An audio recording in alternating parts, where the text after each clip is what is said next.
પાટીદાર સમાજનો જે આક્રોશ છે તે હજુ પણ શમ્યો નથી। ઉલ્લેખનીય છે કે મોરબીમાં તમામ જે પાટીદાર સમાજના અગ્રણીઓ છે તેઓ એકઠા થયા અને તેમના દ્વારા કાજલ હિન્દુસ્તાનીનો જે વિરોધ છે તેને યથાવત રખાયો હતો। ઉલ્લેખનીય છે કે કાજલ હિન્દુસ્તાની વિરુદ્ધ સૂત્રોચ્ચાર અને દેખાવો પણ કરવામાં આવ્યા। કલેક્ટર આવેદનપત્ર આપી કાજલ વિરુદ્ધ ફરિયાદ દાખલ કરવાની માંગણી કરવામાં આવી છે।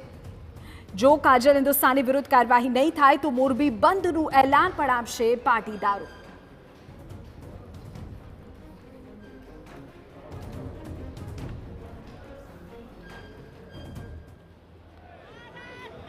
સમાજની શાંતિને ડોળનારી વ્યક્તિ સામે ખરેખર પગલાં લેવાવા જોઈએ અને જો તમે પગલાં નહીં લ્યો તો અમે આ તો ખાલી ટ્રેલર હતું, પિક્ચર હજી બાકી છે।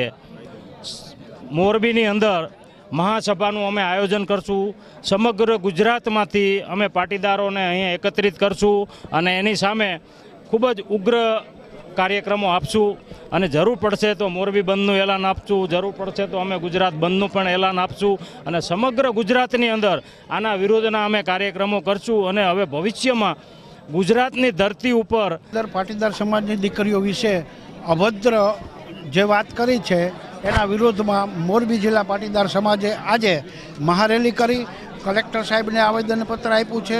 આજે અત્યારે એસપી સાહેબને પણ મુલાકાત અમે કરી પણ એસપી સાહેબ તરફથી અમને 0 નંબર ઉપર એફઆઈઆર દાખલ કરવાની નહીં પણ સુરત અમારી અરજી એને મોકલી આપી છે એવું લુખ્ખું આશ્વાસન આપ્યું છે।